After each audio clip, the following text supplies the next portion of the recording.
Welcome to Wild West Stories, where the frontier comes alive through tales of love and courage, sacrifice and redemption, the unbreakable bonds between hearts that found each other against all odds. If you believe that kindness, compassion, and the human spirit are the greatest forces in any wilderness, you're in the right place. She had $3.80 to her name, no family, no way home, and the man who promised to marry her, a man she had never met, was 3 days late. Clara Whitmore sat on a train platform in St. Joseph, Missouri, watching every wagon and every train, waiting for a stranger who might never come. She had sold her mother's silver comb for 60 cents just to survive one more day. And hidden in the false bottom of her trunk was a secret so dangerous that if anyone found it, her new life would be over before it even began. But here's what she didn't know. The man she was waiting for was riding through a rainstorm with a bleeding wound and a dead yellow rose in his pocket. He had secrets of his own, secrets that could cost them both everything: the land, the marriage, and maybe their lives. This is a story about two broken people who gambled everything on a single word: trust. And what happened next will stay with you long after it ends. This story reminds us that honesty, even when it's terrifying, is the only foundation strong enough to build a real life on. And sometimes the people worth keeping are the ones who show up late, imperfect, and still holding on to hope. If this story touches your heart, leave a comment and tell us. Would you have waited on that platform? Hit that like button, share it with someone who needs a good story tonight, and subscribe to Wild West Stories so you never miss a tale worth telling. Now, let's ride into this one together. The yellow rose in the stranger's hand had been dead for 2 days, but he was still holding it, and that was the only reason Clara Whitmore did not turn around and board the next train back to Boston. She had counted the hours, 72 of them, give or take. 3 days on a wooden bench at the St. Joseph Station platform, watching every westbound wagon and eastbound train with the careful attention of a woman who had run out of options and was getting dangerously close to running out of hope. The platform smelled the way it always smelled: cattle dung and coal steam and the sharp bite of lye soap from the laundry house across the street. A blacksmith's hammer rang out in steady rhythm from somewhere behind the freight office, each clang punching through the May heat like a heartbeat that belonged to someone else's life. Clara sat on her trunk with her back straight and her hands folded in her lap, and her face arranged into the expression she had perfected over 5 years of teaching wealthy girls how to sit still and say nothing of consequence. Composed, pleasant, unmoved. Inside, she was falling apart. $3.80.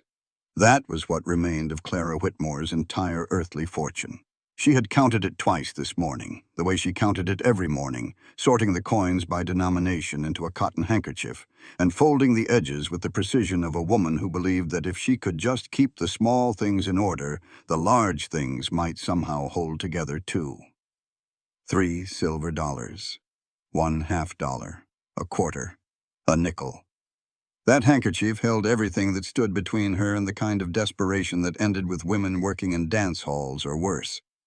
This morning she had sold her mother's silver hair comb to the pawnbroker on 2nd Street. The man had given her 60 cents for something worth $10, and Clara had taken the money without haggling because haggling required energy she no longer possessed. The comb was the last thing of value she owned besides the clothes on her back and the contents of her trunk. And the contents of her trunk were worth exactly nothing to anyone but her. Well, almost nothing. Her hands paused at the false bottom of the trunk when she checked her belongings for the 3rd time that day. There was an envelope hidden there, tucked between the cedar lining and the leather base, sealed with wax that had cracked in the heat. She did not open it. She did not need to. She knew what was inside the way you know the weight of a stone you have been carrying so long it has worn a groove in your palm. The envelope frightened her more than the empty platform, more than the dwindling coins, more than the slow, sickening realization that the man who had promised to meet her 3 days ago might never come at all. She closed the trunk and locked it, and put the key back around her neck on a ribbon that had once been blue and was now the color of dust. Miss Whitmore. The station master's voice came from behind her. tentative the way voices get when people have been pitying you long enough to feel embarrassed about it. His name was Patterson.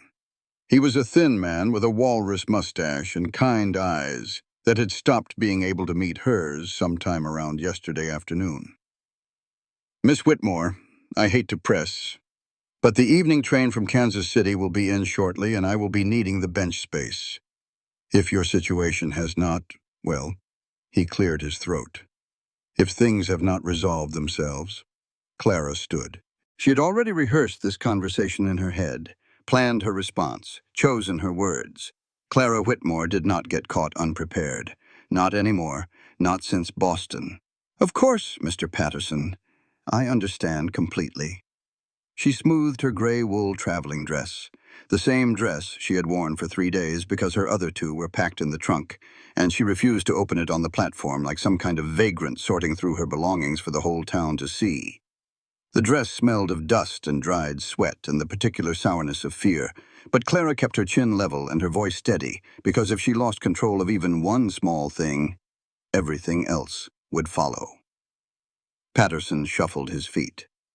There is a westbound tomorrow morning, goes back through Illinois and on to Boston if you transfer at Chicago. I could wire ahead if you needed to arrange funds. Thank you, Mr. Patterson. I will manage. It was a lie. She would not manage. The telegram to her sister Margaret in Boston would cost 50 cents. Margaret's reply, if Margaret even sent one, would take 2 days minimum. The hotel charged $1 a night. She had already spent $3 on lodging, 50 cents on meals she could barely choke down, and another 30 cents on washing water because she would rather starve than appear desperate even as desperation closed around her throat like a fist. The mathematics were simple and brutal. By tomorrow night she would be sleeping on this platform. By the day after she would be begging. And Clara Whitmore, 24 years old, educated, stubborn, and absolutely terrified, had no idea what came after begging. She returned to her trunk and sat down on it and watched the street, and tried to feel nothing at all. The boarding house woman appeared at 4:30, arriving with the purposeful stride of someone who had decided something and did not intend to be argued with. She was perhaps 40 years old, with sharp eyes and graying hair pulled back so tight it stretched the skin at her temples. She wore a blue traveling suit that had been fashionable 5 years ago, and maintained with the kind of meticulous care that spoke of pride rather than vanity. Miss Whitmore, I am Dorothy Brennan. I run the boarding house on Maple Street, 3 blocks back from the station. Clara looked up at her. Yes, ma'am.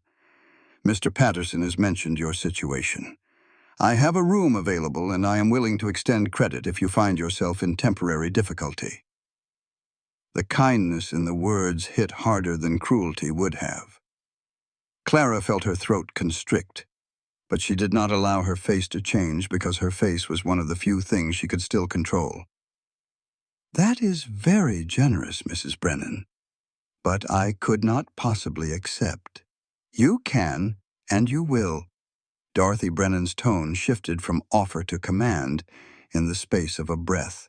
I will not have a respectable young woman sleeping on a train platform in my town.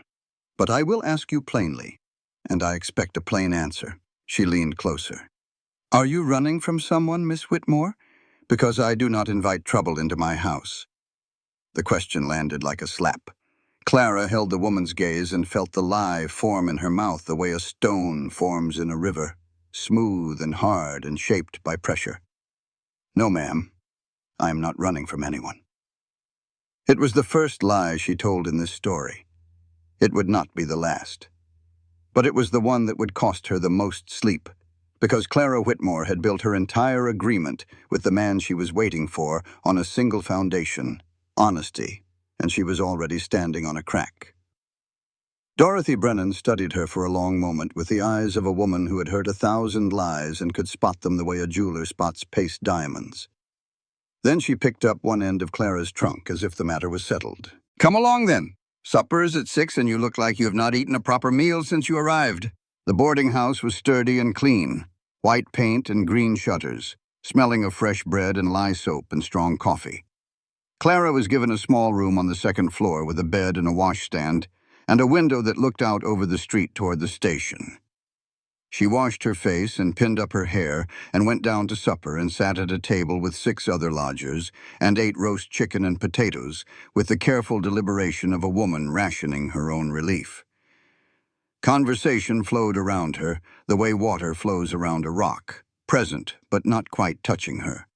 The talk was of roots and weather and land and opportunity and the ever-present question that hung over every frontier town like smoke. Where are you going and what do you hope to find when you get there? A grizzled man at the far end of the table caught Clara's attention. He was perhaps 50, with a face like tanned leather and hands that had clearly spent decades gripping reins and loading freight. He introduced himself as Jack Sterling and said he hauled goods between St. Joe and the Wyoming settlements. "And you, Miss Whitmore?" The question came from a banker's widow named Mrs. Powell, a sharp-featured woman heading west to Denver. "What brings you through St. Joe?" Clara set down her fork. 7 pairs of eyes turned to her.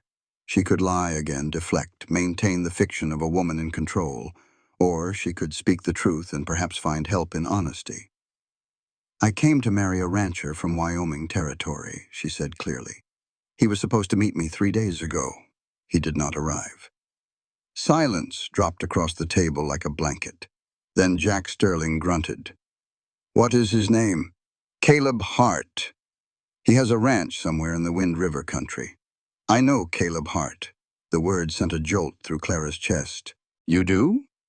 "Hauled supplies to his place twice last year. Good man. Honest. Pays on time, which out here is rarer than you would think." Jack cut into his chicken with a knife that looked like it had skinned more animals than food. "Tall fellow, dark hair going gray. Built like he has been working since he could walk. Got a scar through his left eyebrow from a bayonet at Antietam." Clara nodded slowly. "That sounds like him." The description matched the little Caleb had shared in his letters, though he had never mentioned the scar. Jack leaned back in his chair. If Hart said he would be here, something held him up. He is not the type to break his word. But I will tell you something else. He lowered his voice. Hart has got trouble out there. Land company has been pressing him to sell his place. Heard it from 2 separate freighters last month. If he did not show up on time, might not be because he did not want to. Might be because he could not. The words rearranged something inside Clara. For 3 days, she had been building a story in her head. A story about a man who had changed his mind. A man who had seen someone prettier or younger or less complicated. A man who had simply decided she was not worth the trip. Jack Sterling's words offered a different narrative, not abandonment. Trouble. She did not know which version frightened her more. That night, lying in the narrow bed at the boarding house, Clara stared at the ceiling and listened to St. Joe settling into darkness. Somewhere a dog barked. Voices drifted up from the street. Cowboys heading to saloons, a woman calling a child home. She thought about the envelope in her trunk and the lies she had told Dorothy Brennan and the man she was waiting for, who might be in trouble or might simply have decided she was not worth the ride. She thought about Boston, about the Hargrove Library and the smell of old books and expensive wool and the sound of a door closing behind her, about the weight of a brass candlestick in her hand. "Stop it!" She said the words out loud in the dark room. She had learned that trick in the weeks after Boston. When the memories started circling, you had to interrupt them. Speak out loud. Move your body. Count something. Control something. She counted the cracks in the ceiling. There were 14. She counted them twice to be certain. Sleep came eventually, thin and unsatisfying, full of dreams she would not remember in the morning. Far to the west, in the darkness between Missouri and Wyoming, a man rode through rain. Caleb Hart sat his horse with the grim endurance of someone who had learned long ago that stopping was not always an option. The rain had started at sunset and had not let up since, a steady cold downpour that turned the trail to mud and found every gap in his coat with the persistence of something personal. His left shoulder throbbed with each stride of the horse, the barbed wire wound hot and swollen under his shirt. The stitches he should have gotten 2 days ago, now a moot point replaced by dried blood and the beginnings of infection he was choosing to ignore. Behind him, a pack horse carried supplies, moving with the resigned patience of an animal that had long since given up trying to understand human urgency. Ahead of him, somewhere past the rain and the dark and the endless rolling Missouri prairie, a woman was waiting at a train station. Or she had been waiting. By now, she might have given up. By now, she might be on a train heading east, and he could not blame her if she was. In his coat pocket, pressed against his chest, a yellow rose had died 2 days ago. The petals had gone brown and soft, the stem had bent, and any sensible man would have thrown it away 100 miles back. But Caleb was not always a sensible man, and the rose was the only thing he was carrying that had anything to do with hope, so he kept it. He had bought it from a woman selling flowers at a crossroads store 3 days ago, back when he still thought he might arrive on time. Back before the storm and the fence and the barbed wire that caught his shoulder when the post snapped. Back before the flooded creek crossing that cost him a full day of travel. Back before the fear started, the particular cold fear of a man who has promised something to someone he has never met and is watching that promise slip away with every wasted hour. If she is already gone, he thought, at least I tried. But the thought did not comfort him the way it should have, because trying was not the same as succeeding, and Caleb Hart had spent 12 years alone on a ranch in Wyoming territory, and the loneliness had gotten so deep into his bones that some nights he could hear it in the silence, the way other men heard ringing in their ears, a constant low hum of absence. Before he had left the ranch, he had burned a letter. He could still see it in his mind, the white paper curling in the campfire, the neat handwriting dissolving into ash. He had read it once, standing in his kitchen with the morning light coming through the window, and then he had walked outside and thrown it into the fire and watched it burn, and told himself he was doing the right thing. The letter had been from Silas Drennan. The words were already gone, but the feeling they left behind was still sitting in his gut like something undigested. He kept glancing at the fire as if expecting the words to climb back out of the coals and arrange themselves in the air in front of him. He shook the thought away, pressed his heels against the horse's sides. The animal snorted and picked up its pace, and together they pushed through the rain toward St. Joe. He arrived at midday on the 4th day. The rain had stopped sometime before dawn, and the sun was doing its best to make up for lost time, beating down on the station platform with the enthusiasm of a bully who has found an easy target. Caleb's horse was blowing hard, her sides dark with sweat and mud. The pack horse had stopped pretending to cooperate 2 miles back and was moving forward only out of spite. Caleb himself looked like exactly what he was, a man who had ridden 4 days through weather that should have stopped him, with an untreated wound and no sleep and a dead flower in his pocket, and a prayer on his lips that he was too proud to say out loud. He dismounted at the station and tied both horses to the rail and stood there for a moment trying to get his legs to remember how standing worked. Then he turned toward the platform and saw her. She was standing near the far end, beside a battered trunk, wearing a gray wool dress that had seen better days.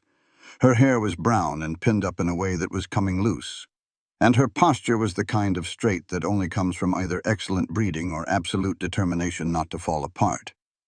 Her eyes were red-rimmed but dry. Her chin was level. She looked like a woman who had been waiting for 3 days and had decided that if waiting was going to kill her, she would at least die standing up.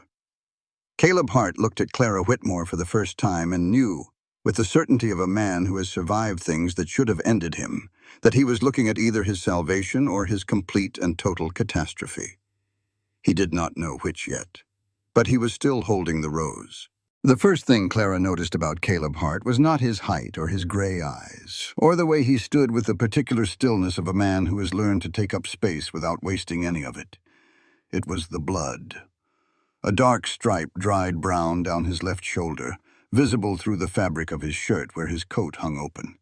And he was standing there on the platform pretending it was not there.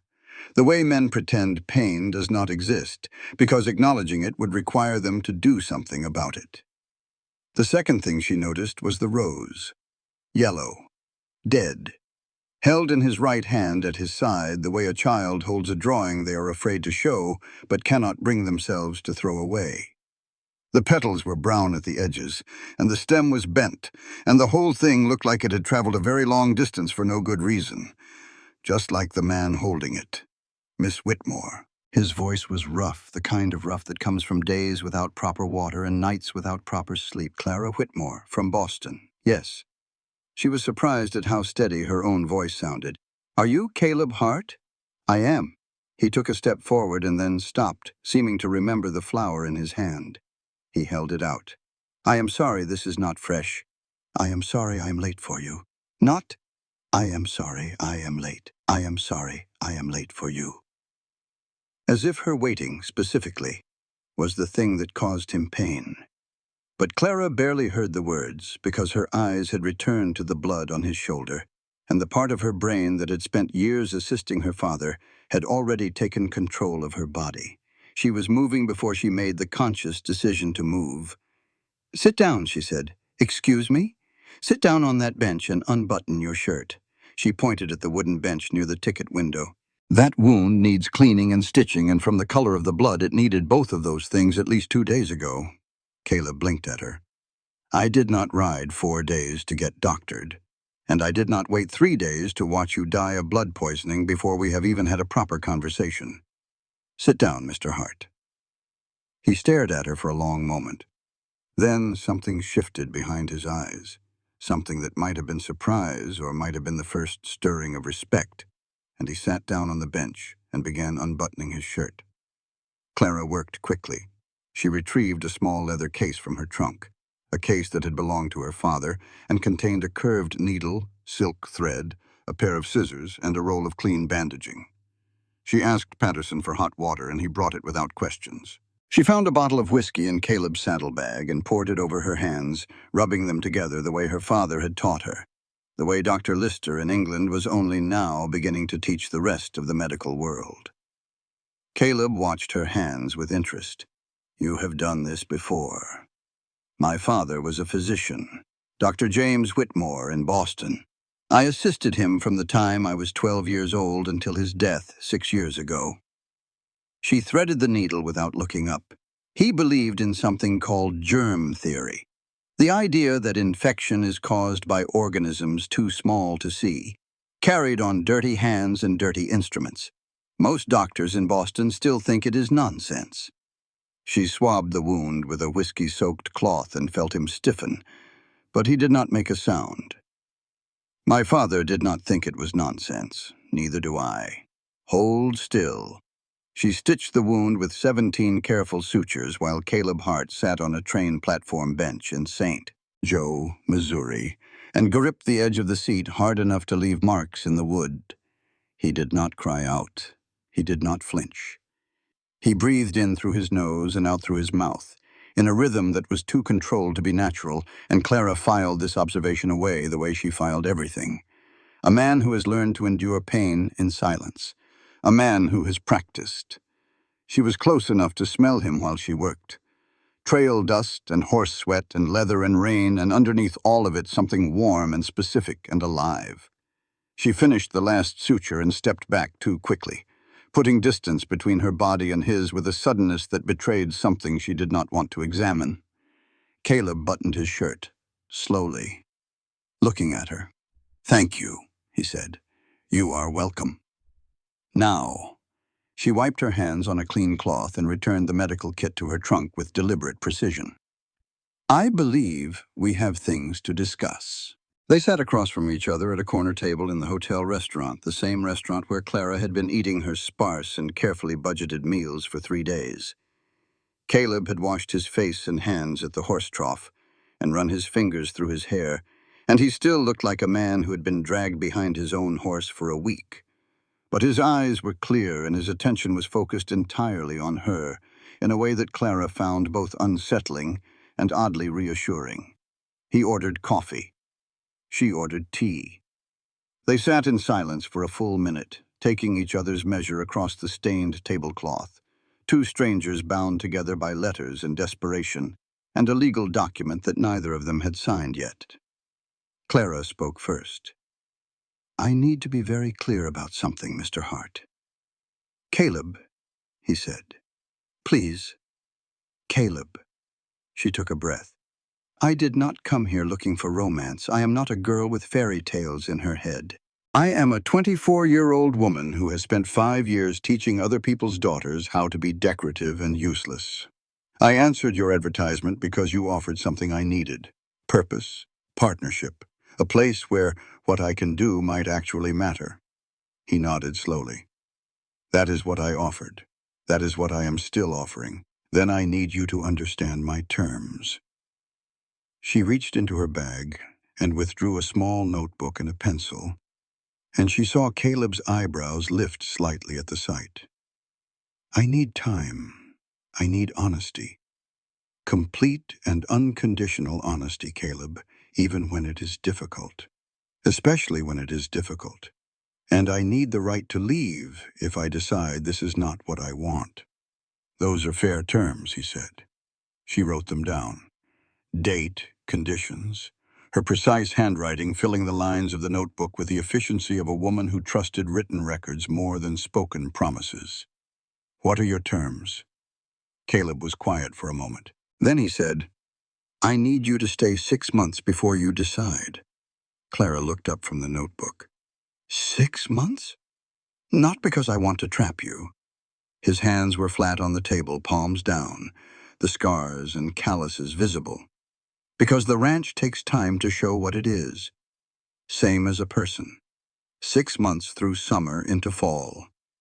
If you still want to leave after that, I will pay your passage back to Boston. No questions. It sounded reasonable. Clara could not see a flaw in the logic, and she looked hard because Clara Whitmore always looked hard. The ranch was not Boston. You could not judge it in a week. 6 months was fair. She wrote it down and signed her name at the bottom. You want me to sign it? Caleb asked. I want us both to remember exactly what we promised. He took the pencil from her hand. Their fingers brushed. He signed his name below hers in handwriting that was careful and unpracticed. The script of a man who had learned his letters but did not entirely trust them. What Clara did not know, and what the careful, honest man across the table had buried so deep in his own mind that he barely knew it himself, was that the 6-month condition had a second purpose. The Homestead Act required proof of continuous family habitation. His land claim was being challenged. 6 months of a wife in residence would establish the pattern the law required. Caleb told himself that this was separate from his feelings, that wanting Clara and needing Clara occupied 2 different rooms in his mind, and the door between them was closed. He almost believed it. Tell me, he thought. Tell her right now. But he looked at her across the table, this woman who was exhausted and brave, and who was trusting him with what remained of her life. And he could not find the words, could not risk watching her stand up and walk away before they had even started. So he kept his mouth shut and told himself there would be time later. There was always time later. They shook hands across the table. Clara's hand was small inside Caleb's, but her grip was iron. Deal, she said. Deal, he answered. And both of them believed, with varying degrees of certainty, that they were telling the truth. They married the next morning at the office of the Justice of the Peace, a cramped room that smelled of ink and tobacco and old paper. Dorothy Brennan and Jack Sterling served as witnesses. Clara wore her best dress, dark blue wool with mother-of-pearl buttons. Caleb wore a clean shirt and vest, his hair still damp. The justice read the words and they spoke their vows, and Caleb slid a thin gold ring onto Clara's finger, his mother's ring, worn smooth with age. It fit perfectly. When the justice said he could kiss his bride, Caleb looked at Clara with a question in his eyes. She gave a small nod, and he leaned down and pressed a brief, gentle kiss to her lips. It lasted perhaps 2 seconds. It felt like a promise rather than a claim. And when they stepped outside into the Missouri sunshine, Clara was a married woman, and the name Clara Hart felt strange and new and terrifying on her tongue. The man sitting across from Clara on the stagecoach looked at her the way a buyer looks at livestock, assessing value, calculating cost. Clara looked back and thought, I have seen that look before, in Boston, in the Hargrove parlor, the night everything broke. She blinked the thought away. and focused on the present. The stage was cramped and miserable. 6 passengers packed into a space meant for 4, luggage strapped to the roof, wheels grinding over a road that was more suggestion than surface. The air inside smelled of sweat and dust, and the particular sour note of too many people in too small a space for too long. Besides Clara and Caleb, the passengers included a whiskey drummer heading to Denver with a case of samples he guarded like gold, a young mother with a baby who cried in bursts like a steam whistle, and a well-dressed man in a black vest with a silver bolo tie who had introduced himself as Silas Drennan and described himself as a commercial representative surveying land opportunities in the Wyoming Territory. Drennan was perhaps 40, with fair hair going silver at the temples, and the kind of face that belonged in a portrait above a mantelpiece. He was clean-shaven, in a time when most men west of the Mississippi wore enough facial hair to stuff a pillow, and his hands were soft and uncalloused, the hands of a man whose work involved paper and persuasion rather than rope and sweat. He spoke well, he dressed better, and he had the effortless charm of someone who had learned long ago that a warm smile could open doors that a battering ram could not. Within the first hour of the journey, he had drawn Clara into conversation with the skill of a man casting a fishing line. He asked about Boston, about her education, about the experience of traveling west for the first time.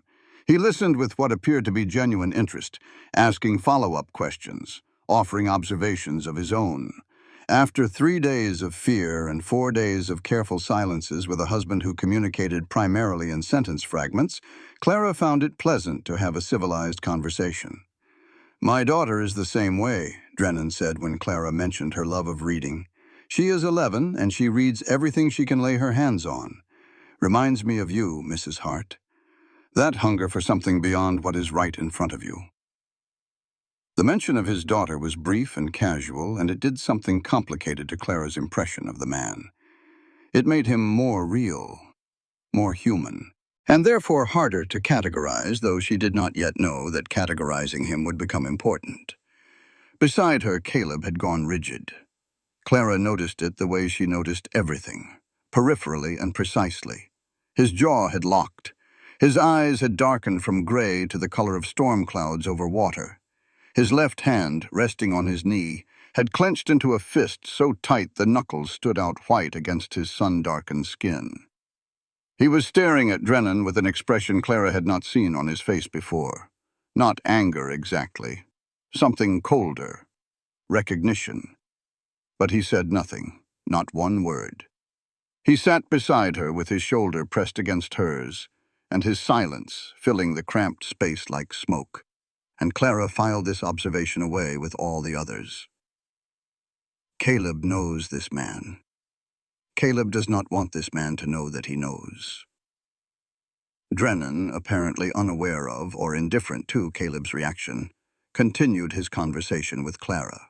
He told stories about the frontier, about the settlements sprouting up along the railroad lines, about the opportunities available to people with vision and capital.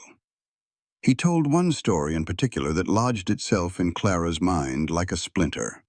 "I heard about a woman last year," he said, leaning forward with the conspiratorial air of a man sharing gossip at a dinner party. "A mail-order bride came out to Colorado to marry a rancher near Pueblo. Husband took one look at her and put her right back on the stage. Did not even let her unpack. She had no money, no family, no way home."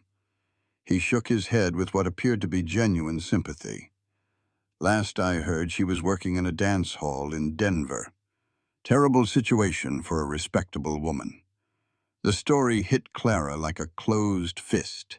The blood drained from her face, and she felt her carefully maintained composure crack at the edges. She turned to Caleb. "If that happened to me," she said quietly, and she watched his eyes, because the eyes always told you more than the mouth. "If you decided you did not want me, what would you do?" Caleb looked at her. Then he said, "That is not going to happen," which was not an answer. It was a reassurance, which was a different thing entirely. Clara asked direct questions. Caleb deflected with comfort. She had known him for less than a week, and she had already identified this pattern. She did not push. Not here, not in front of strangers. But she felt the first small crack in the trust she was trying to build, hairline thin and almost invisible, but there. She filed it. The stage stopped at noon at a way station that offered fresh horses, a meal of questionable stew, and a privy that made Clara long for Boston's indoor plumbing, with an intensity that surprised her. The passengers stretched their legs and ate quickly, and climbed back into the cramped space for the afternoon portion of the journey. At dusk, they stopped again to change horses, and Clara, unable to sleep in the rocking stage, climbed down and walked a short distance from the building to stand alone in the gathering dark. The sky was enormous here. She had read about western skies in books and newspapers, but reading could not prepare you for the reality of it. The way the horizon dropped away in every direction, and the stars appeared not in dozens, but in thousands, scattered across the darkness, like someone had thrown a handful of diamond dust at black velvet. She heard footsteps behind her and turned to find Caleb approaching. He stopped a few feet away, hands in his pockets, looking up at the same sky. "Hard to sleep in there," he said. "Impossible," Clara agreed. They stood in silence for a moment.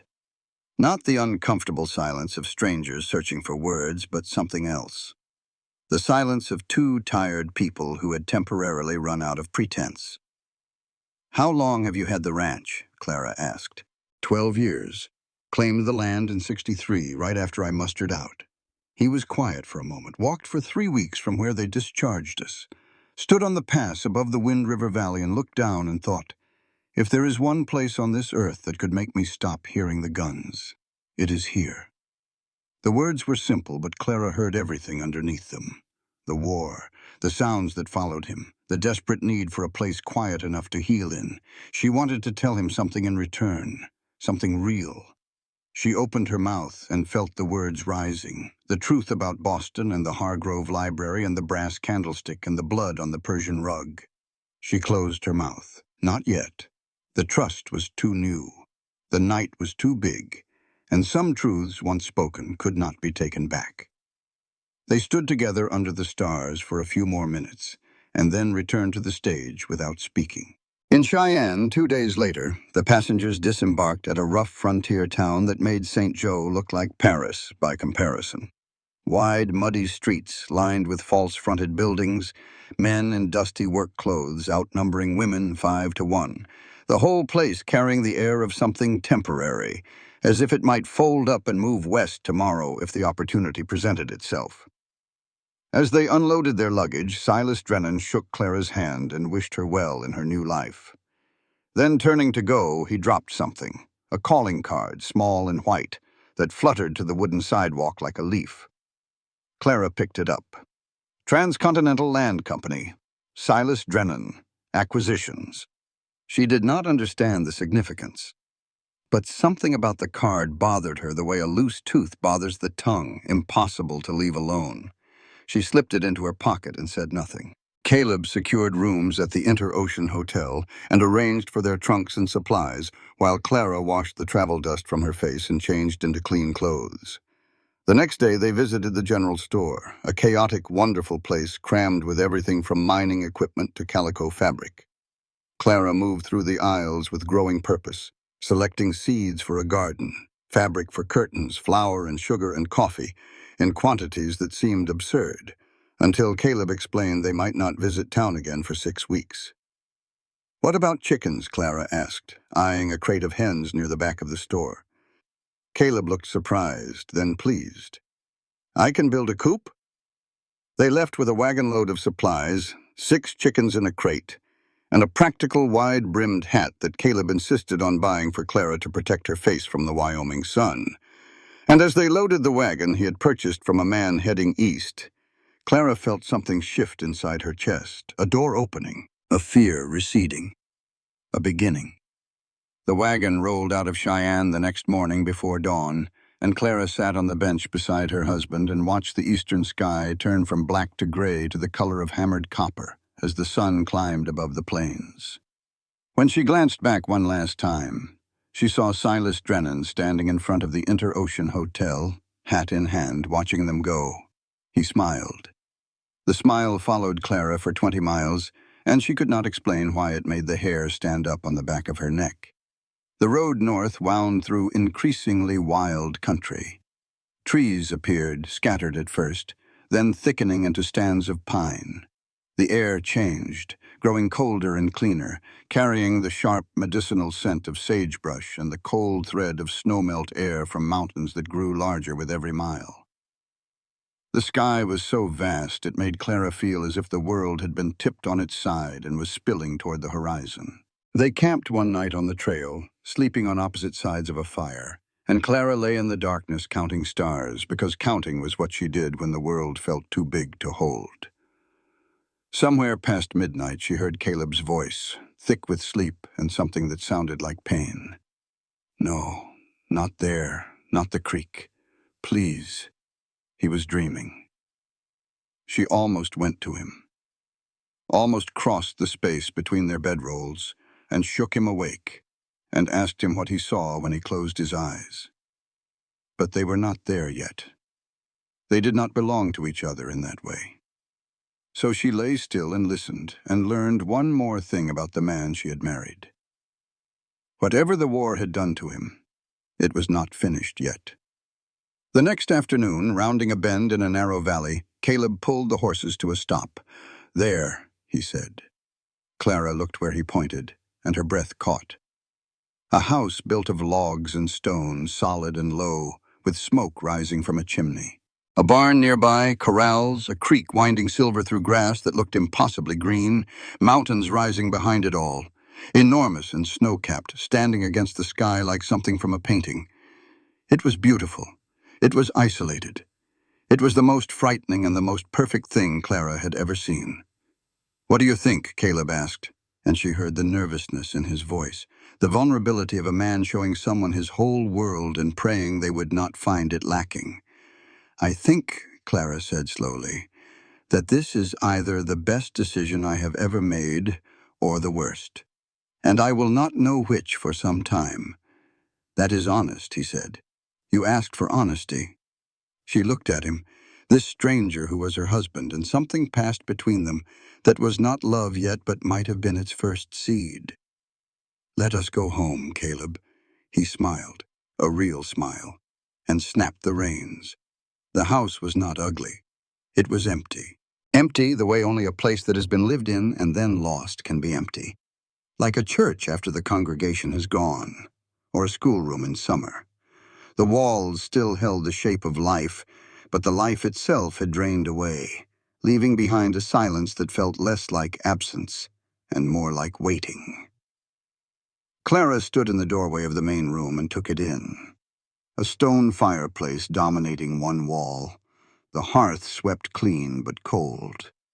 A cast-iron stove in the corner with a stovetop crusted in the kind of grease that accumulated when a man cooked for himself and did not care about the details. A rough-hewn table with 4 chairs, though only one showed any wear. 2 armchairs flanking the fireplace, both covered in a thin layer of dust. A single shelf holding perhaps 20 books, their spines cracked and faded. The floor was wood, scrubbed clean in places and neglected in others, and the walls were bare except for a faded calendar from 1873 that no one had bothered to take down. Everything was functional.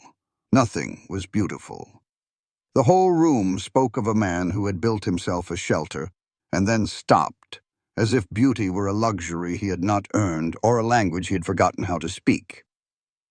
But Clara saw something else.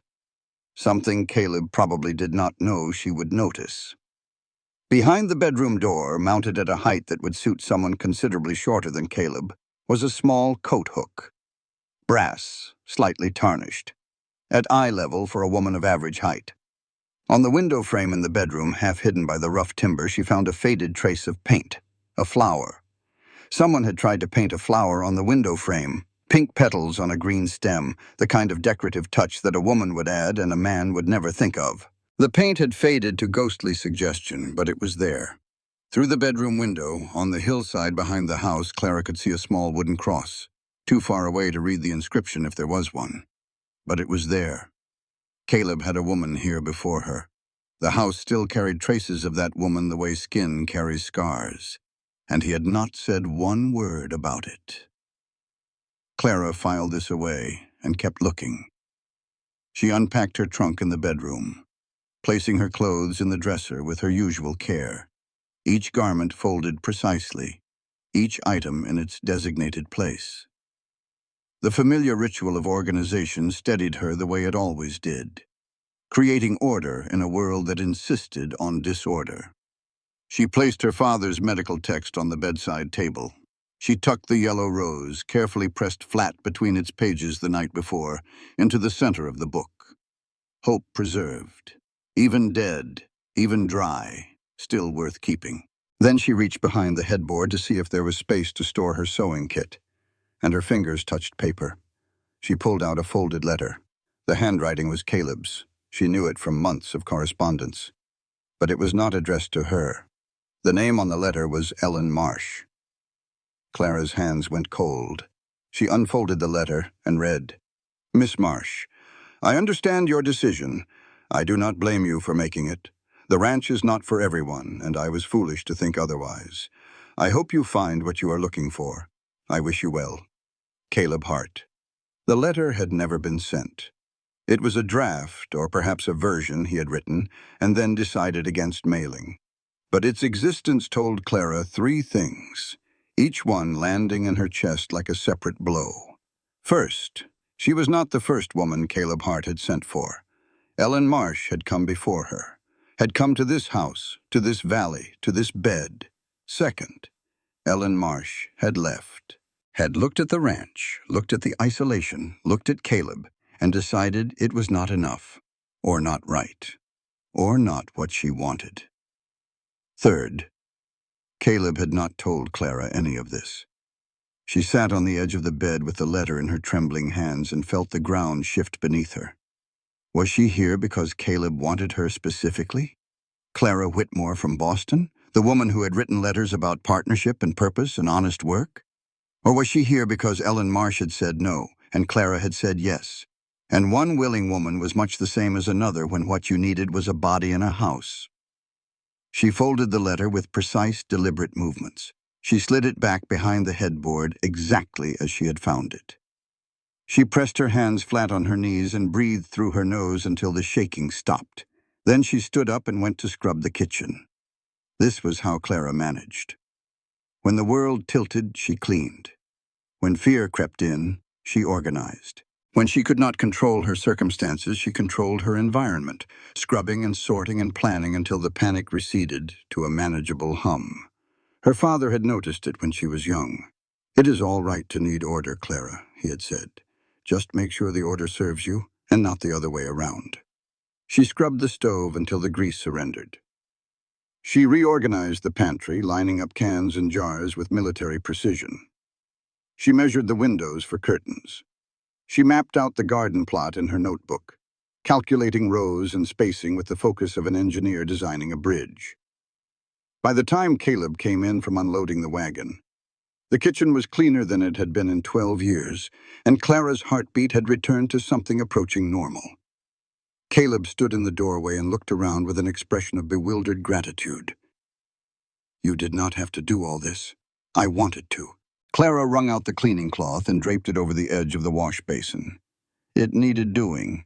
He studied her face for a moment, and whatever he saw there seemed to satisfy him, though what he was seeing and what was actually happening beneath Clara's careful surface were two entirely different things. "Let me show you the water pump," he said. The pump was behind the house, a cast-iron hand pump driven into a deep well. Caleb stood behind Clara to demonstrate the technique, reaching around her to place his hands over hers on the handle. His chest was against her back. His arms were on either side of her body.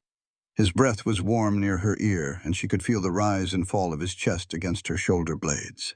"Like this," he said, and pushed down on the handle. Water gushed from the spout.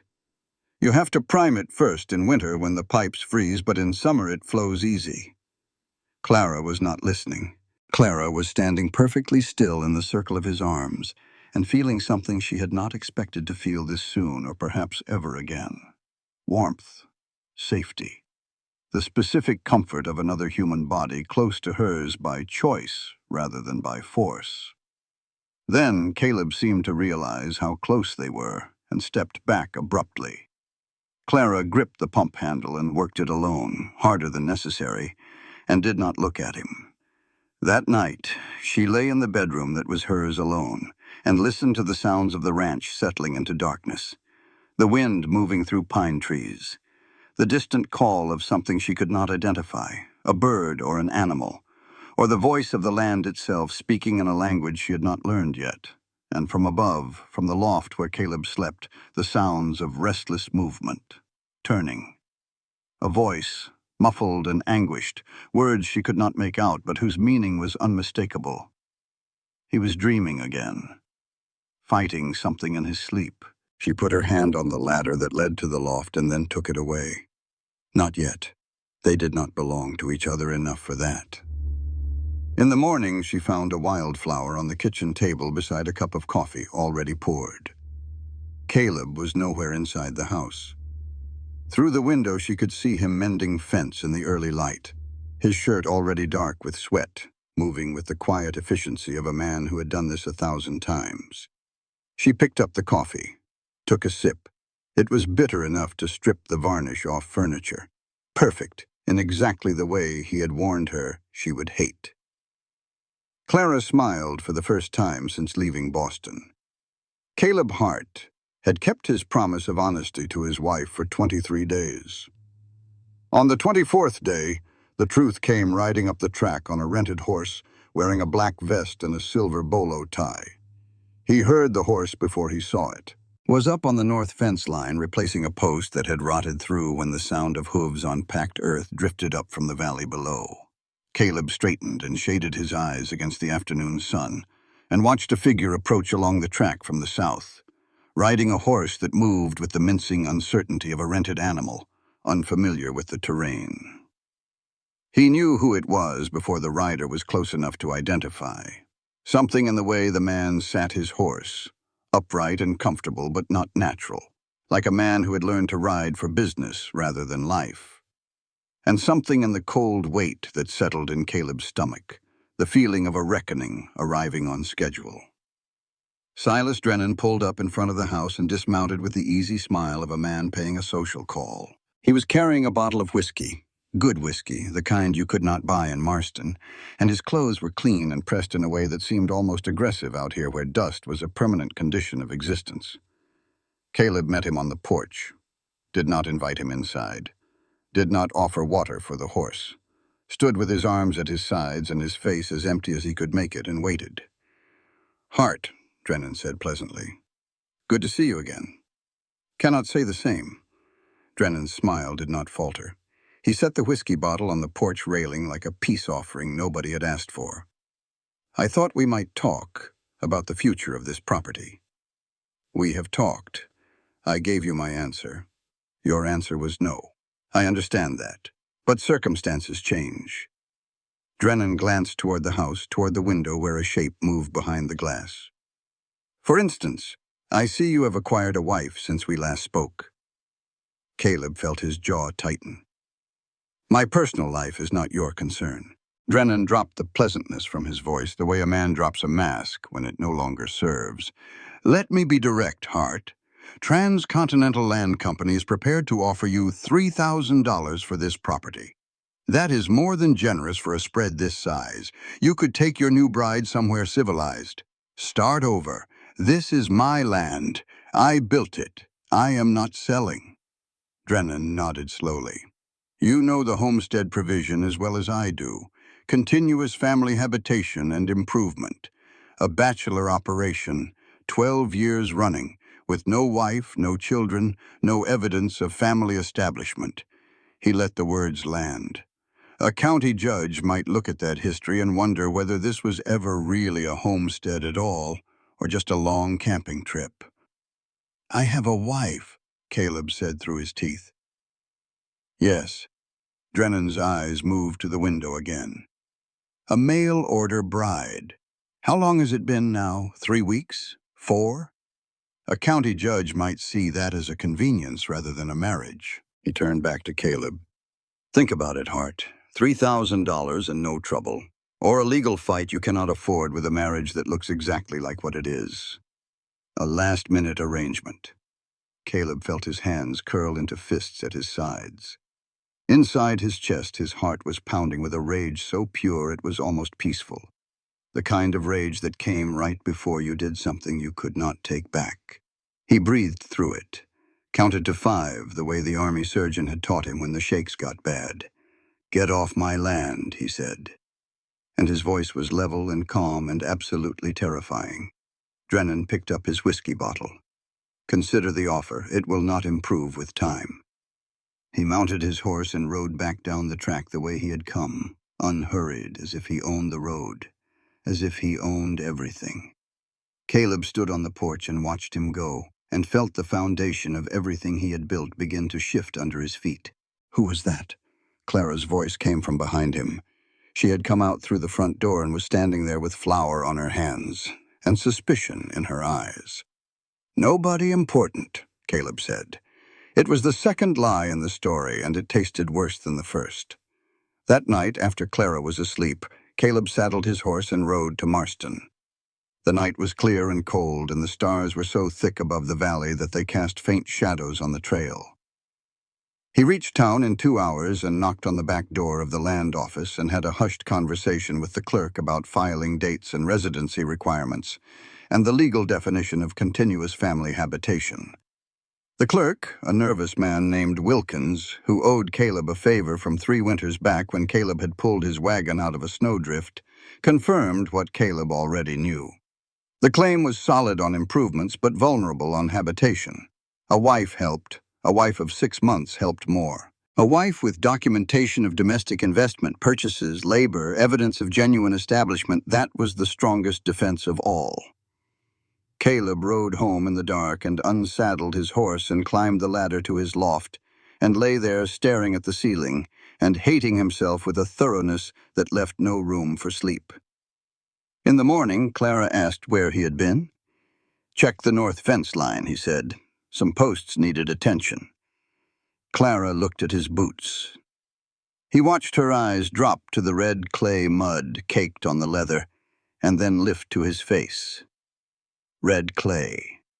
The kind that came from the Marston Road, from the stretch of rutted track that ran through the cutbank south of town. Not from the north pasture, not from any fence line he could name. She said nothing. But something shifted in her eyes, a small recalibration, a door that had been open a crack, closing another inch. And Caleb knew she knew. And he said nothing about it. And the silence between them grew another layer. A week later, Clara rode to the Cooper Ranch. She went alone on Bessie, the gentle mare, and the 5-mile ride through open grassland was the farthest she had traveled from the house without Caleb. It felt like freedom, and it felt like fear, and the two feelings were so tangled together she could not have separated them with a knife. Rose Cooper met her at the door with the directness Clara was beginning to associate with frontier women. A woman in her 40s with iron-gray hair and eyes that had seen hard country and decided to stare right back at it. "So you are the one who married Caleb Hart," Rose said. "Come inside before you sunburn. I will make coffee and you will tell me everything." Everything turned out to be a relative term. Clara told Rose about the journey west, about the ranch, about the work she was doing. She did not mention the letter from Ellen Marsh, or the red clay on Caleb's boots, or the calling card in her pocket that read Transcontinental Land Company. Rose listened and nodded and poured coffee that was almost as strong as Caleb's, and then said, "He is a good man, Clara. One of the best I know. But he has got trouble, and he is not going to tell you about it until he has no choice." "What kind of trouble?" "Land trouble. Whole valley knows about it. Some company has been pressing him to sell for 2 years now." Rose's eyes were steady. "You should ask him." Clara set down her coffee cup. "I have been asking. He has not been answering." Rose sighed. "That sounds about right. Caleb Hart would rather chew nails than ask for help or admit he cannot handle something alone. It is the war, partly, and it is just who he is." She reached across the table and squeezed Clara's hand. Give him time. But do not give him so much time that you lose yourself in the waiting. Clara rode home with Rose's words turning in her mind. The afternoon light was golden, and the valley spread around her in shades of green and amber, and the mountains stood against the sky like promises she was not sure she could believe yet. At the ranch, she found Caleb doing laundry, or rather attempting to do laundry. He had the wash tub set up on the porch and was wrestling with a bedsheet with the concentrated determination of a man fighting a losing battle against a piece of fabric. Water was everywhere. The sheet was winning. Clara dismounted and tied Bessie to the rail and walked up the porch steps. "Here," she said. "Let me help with that." They stood on opposite ends of the sheet, wringing it together, then folding it between them. The first fold brought them to arm's length. The second fold brought them closer. The third fold brought them close enough that Clara could see the pulse beating in Caleb's throat. On the final fold, their hands met on the fabric. His fingers touched hers. The white cotton bunched between their palms like a wall, like a bridge. Neither of them pulled away. They stood there in the late afternoon light, holding hands through a white sheet, and said nothing because there was nothing to say that the silence was not already saying better. Clara could feel her own heartbeat in her fingertips. She could feel his warmth through the fabric. Then Caleb let go, stepped back, cleared his throat. "Good night, Clara." He turned and climbed the ladder to the loft, and Clara stood alone on the porch with a wet sheet in her arms, and her heart hammering so hard she could feel it in her throat. That night she did not hear Caleb talking in his sleep. She heard something worse. Absolute silence. As if he were lying in the loft with his eyes open, staring at the ceiling, thinking about something she was not allowed to know. And for the first time since coming to Wyoming, Clara wondered whether the honesty Caleb had promised was the kind that came with conditions. A breaking bone does not sound the way her father's medical text described it. It is wetter than that. And the scream that followed, Caleb's scream, was a sound Clara knew would follow her into sleep for years. She was in the garden, kneeling between rows of young tomato plants, her hands dark with soil, and her mind occupied with the satisfying precision of spacing seedlings at exactly the intervals recommended in the agricultural almanac she had found on Caleb's bookshelf. The afternoon was warm and still, the kind of June afternoon where the air seems to hold its breath and the only sounds are insects and wind, and the distant complaint of cattle. Then the crack. Not wood, though wood was involved. Something else. Something organic and terrible and wrong.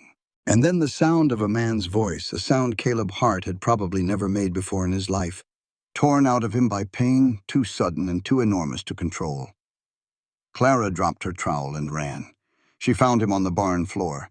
He had been on the roof, replacing a section of timber that had rotted through after the spring rains.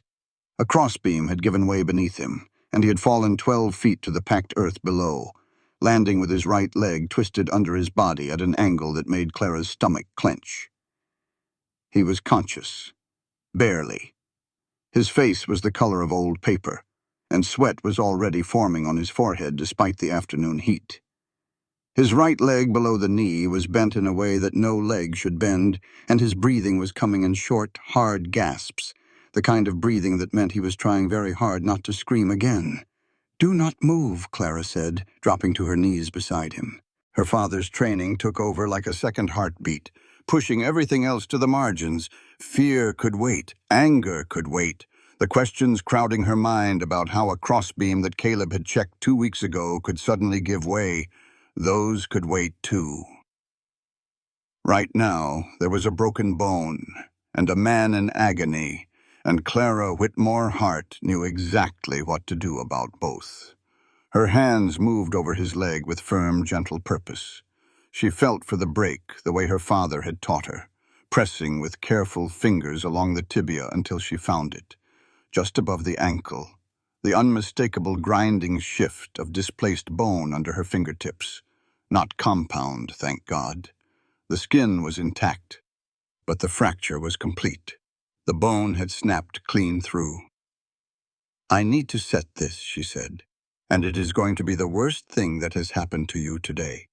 Just do it fast, Caleb managed through a jaw clenched so tight she could see the muscles jumping. Clara ran to the house, Her movements were quick and precise, the movements of someone operating on training so deep it bypassed conscious thought. She gathered clean cloth, 2 straight boards from the workshop, the whiskey bottle from the kitchen. Back at Caleb's side in under 3 minutes, she poured whiskey over her hands and rubbed them together vigorously. Her father's protocol. Alcohol kills what you cannot see, he had said.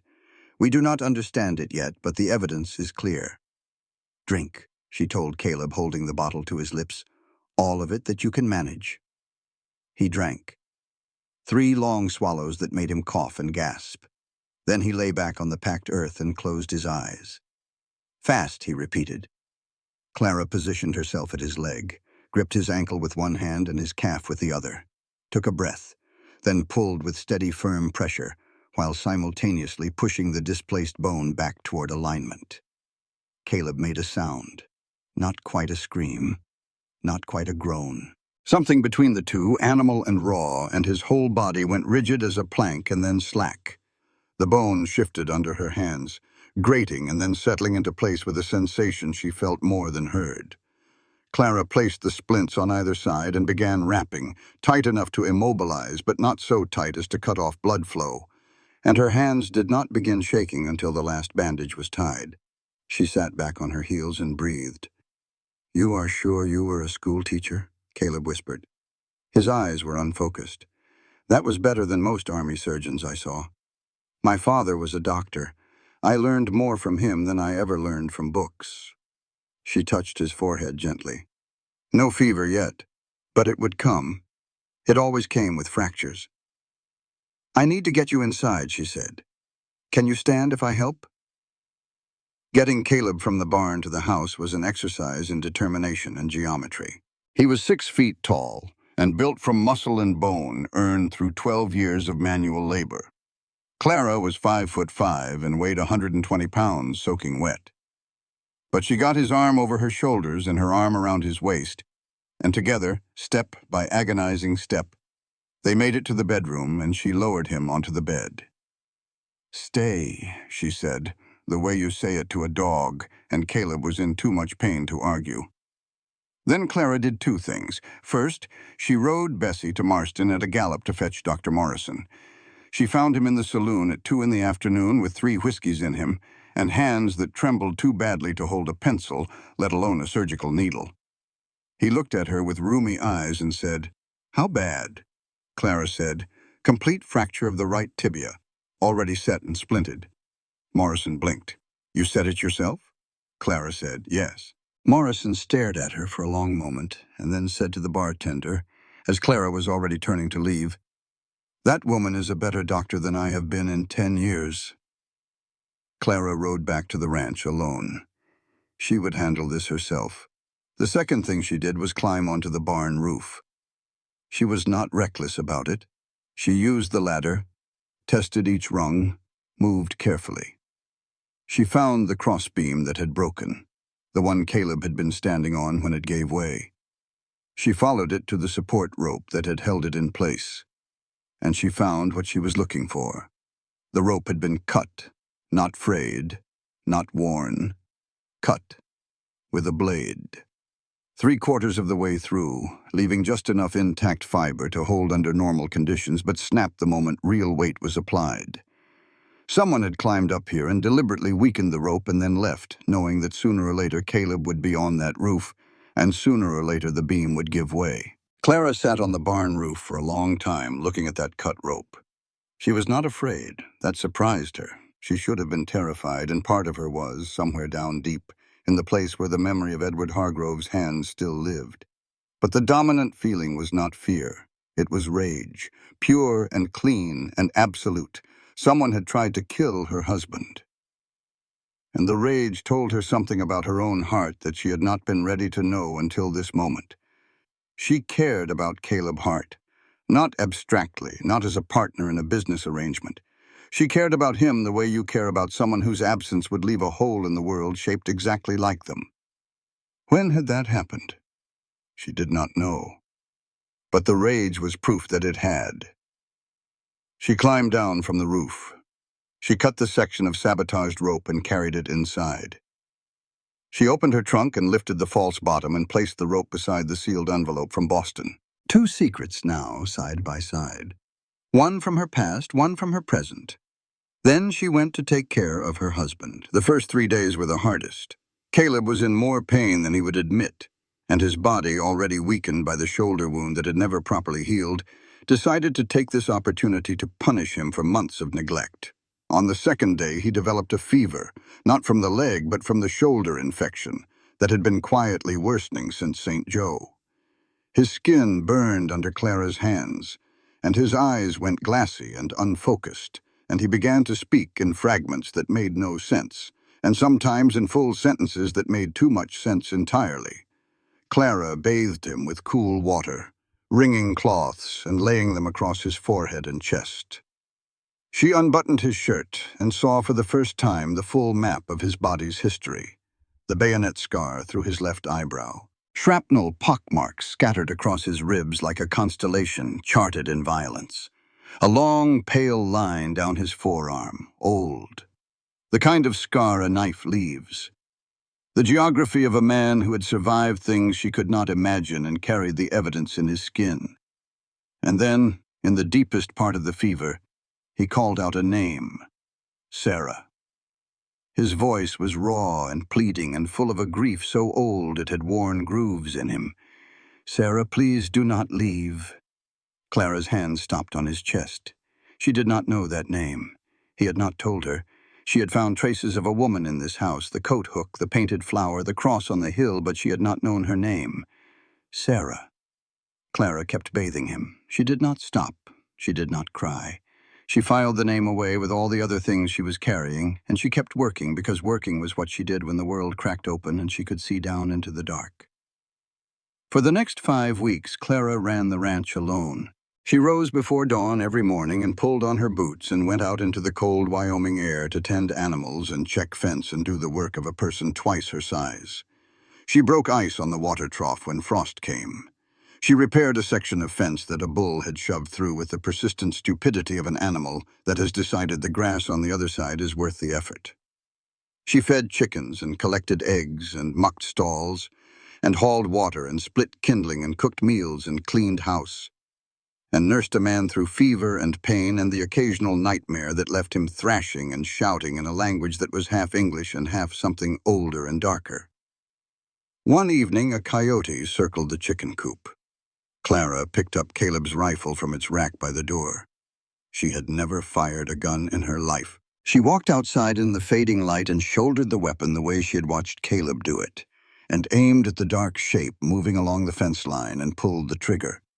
She missed by 2 feet, but the sound sent the coyote bolting into the darkness, and Clara stood there with the rifle still pressed against her bruised shoulder, and her hands shaking so badly she nearly dropped it, and she thought, "I am still here. I am still standing. I am not running."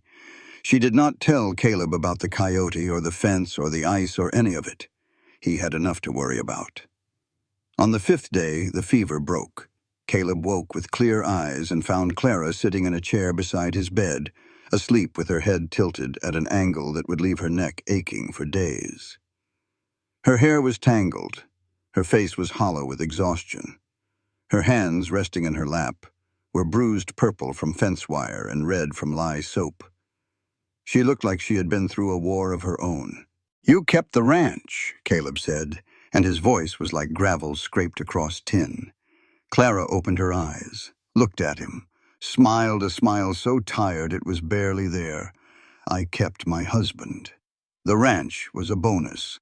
Then, before she could think about it, before the careful controlling part of her brain could intervene and remind her about walls and timing and the distance she was supposed to be maintaining, Clara leaned down and pressed her lips to his forehead. Light. Quick. The way you touch something precious that you are afraid might break. But it was enough for both of them to know that everything had changed.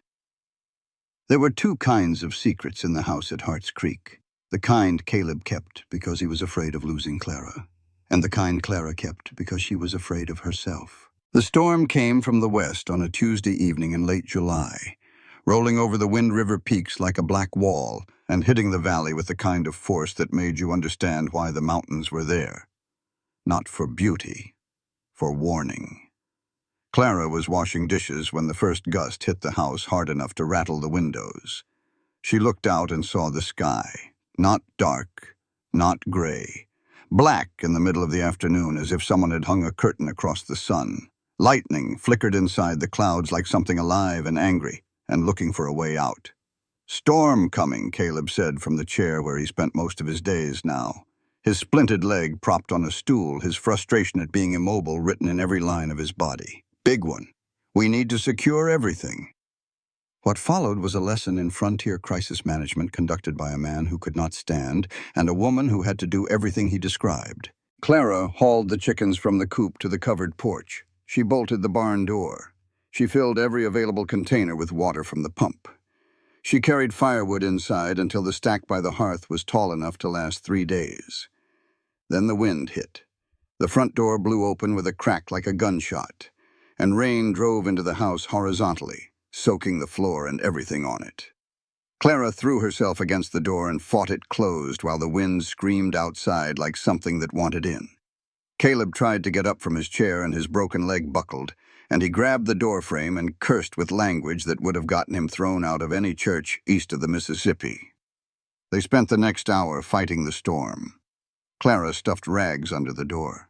She emptied buckets of water that came in through a leak in the roof she had not known existed. She pushed furniture away from the windows in case the glass broke. And Caleb directed it all from his chair, his face white with frustration and pain, helpless in a way that was clearly destroying him. When it was over, when the wind had dropped to a moan and the rain had eased to a steady drumming, and the house was still standing despite everything, they sat on the wet floor with their backs against the wall and breathed. Clara's dress was soaked through. Her hair had come loose and hung in wet ropes across her shoulders. Her hands were raw from hauling sandbags and chickens and firewood. She was so tired she could feel it in her teeth. Caleb sat beside her, close enough that their shoulders touched. His splinted leg stretched out in front of him. His crutch lay on the floor where it had fallen. The fire crackled in the hearth. Rain dripped from the ceiling into a pot Clara had placed beneath the leak. The sound was steady and rhythmic, like a metronome marking time. "Who is Sarah?" Clara said. She had not planned to ask. The question had been living in her chest for weeks, growing heavier each day, and the storm had knocked it loose the way storms knock loose things that have been hanging on too long. Caleb did not answer right away. He sat very still beside her, looking at the fire, and the silence stretched until Clara thought he might not answer at all. Then he spoke. "She was my wife." The words were quiet. The kind of quiet that comes not from lack of feeling, but from so much feeling that the voice has to go small just to carry it. "We married in the winter of '62. She was an army nurse. Followed the regiment after the wedding. Tended wounded men in field hospitals from Virginia to Maryland." He paused. "Typhoid went through the camp in the spring of '63. Took her in 3 days. I was at the front. Did not know she was sick until after she was buried." Clara listened without moving, without touching him, without saying any of the things that people say when they hear about loss, because those things are never enough, and she knew it. "She was 4 months along," Caleb said, and his voice cracked on the word along just barely, the way a beam cracks under too much weight. "I lost them both on the same day, and I was not there, could not hold her hand, could not say goodbye." The silence after his words was the most complete silence Clara had ever heard. Not empty, full of 12 years of grief and solitude, and the particular loneliness of a man who has lost everything, and then rebuilt his world from scratch only to find that the thing he built, however solid, however well-maintained, was still just a house without anyone in it. Clara moved closer on the wet floor, put her head on his shoulder, said nothing, because there was nothing to say that the silence was not already saying better. She felt his body shift, felt the tension leave his shoulders inch by inch, felt his cheek come to rest against the top of her head. They sat like that while the storm died outside. Two people with their backs against the same wall, carrying different griefs that had somehow found a way to lean against each other. Later that night, after Caleb had fallen into an exhausted sleep in his chair, Clara sat at the kitchen table and wrote a letter to Margaret. She wrote quickly in the small, precise handwriting she used for things she did not want anyone else to read. She wrote about the ranch and the weather and the work. She wrote that she was well. And then she wrote the truth. I need you to know that I am safe here, Margaret. Safer than I have been since that night. But I need you to do something for me. Do not send letters to this address under the name Whitmore. Use Hart, Clara Hart. If the Hargroves are still looking, if their detective is still asking questions, do not let him find me. I cannot go back. I will not go back. What Edward did to me in that library, she paused, her pen hovering over the paper. She could still feel it sometimes, the weight of his hand on her shoulder, the sound of the door closing, the brass candlestick in her hand and the blood on the rug and the screaming, hers and his, tangled together in the dark of that room. She pressed the pen back to the paper. What Edward did to me was assault. What the Hargrove family did afterward was worse. They protected him and they tried to destroy me, and the only reason I am alive and free is because you helped me run. I do not regret running, Margaret, but I am tired of it. I am building something here, something real, and I need it to be safe. She folded the letter and sealed it and placed it in the pocket of her dress and sat at the table staring at the fire and thinking about the two kinds of secrets in this house, Caleb's and hers, both kept out of fear, both growing heavier by the day. 3 weeks later, Caleb was moving around on a crutch that Clara had fashioned from a sturdy branch.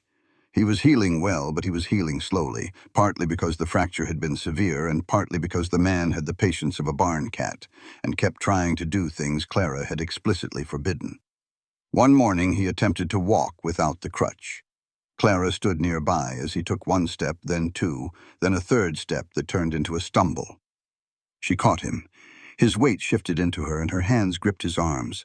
And suddenly they were standing in the kitchen, pressed together, both breathing hard from effort, his face inches from hers. "Clara," he said. His voice was different, lower, rougher. The voice of a man who has been holding something back for weeks and has just run out of room. She looked up at him. His gray eyes were very close and very serious, and she could see herself reflected in them. She could feel his heartbeat through his shirt. She could feel her own heartbeat answering. The distance between them shrank to nothing. Then the rooster crowed outside, loud and obnoxious and spectacularly timed, and the moment shattered like glass.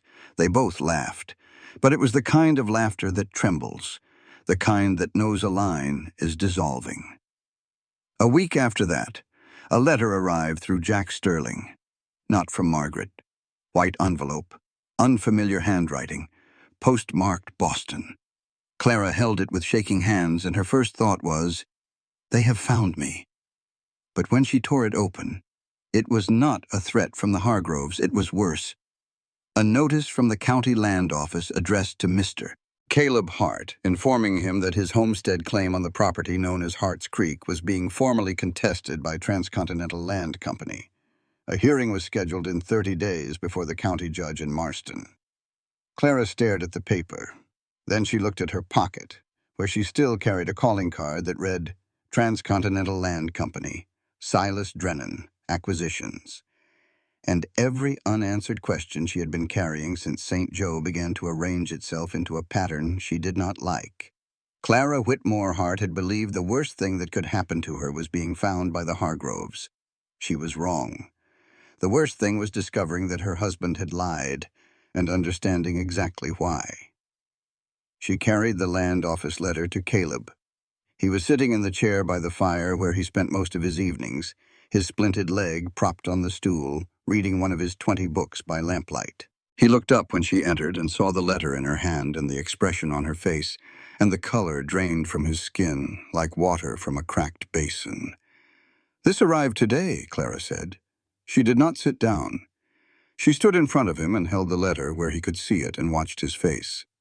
Transcontinental Land Company, contesting your homestead claim. She paused. Transcontinental Land Company, Caleb, the same name on the calling card I picked up in Cheyenne. The same name as the man who visited our porch 3 weeks ago. The man you told me was nobody important. Caleb took the letter, read it, set it on the arm of his chair, and sat there for a moment that lasted approximately forever, staring at the fire with the look of a man watching his own house burn down. Then he told her everything.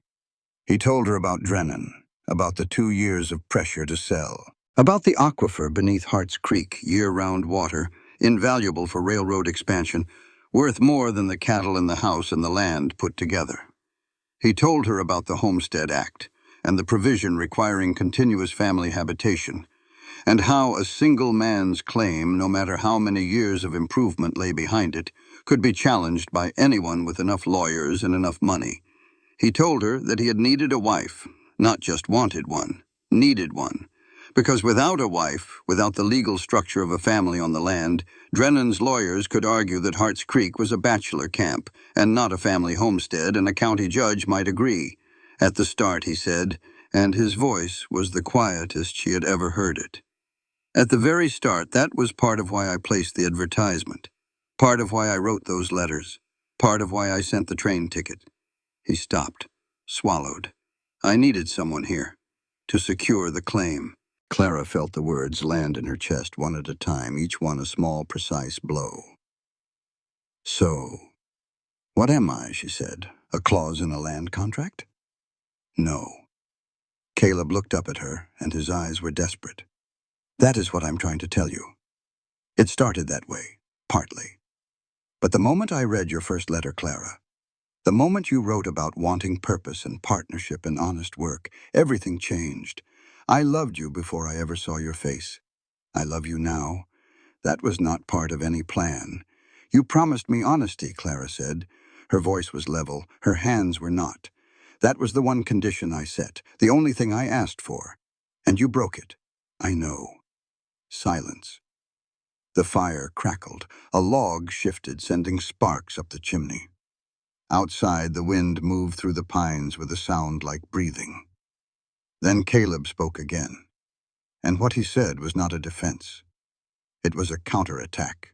Born not of anger, but of the desperation of a man who can see his own argument collapsing and decides the only option left is to tell the whole truth. And what about you, Clara? She went still. 3 months in this house and you still flinch when I come around a corner. You reorganize the pantry every time something frightens you. You keep that trunk locked like it holds state secrets.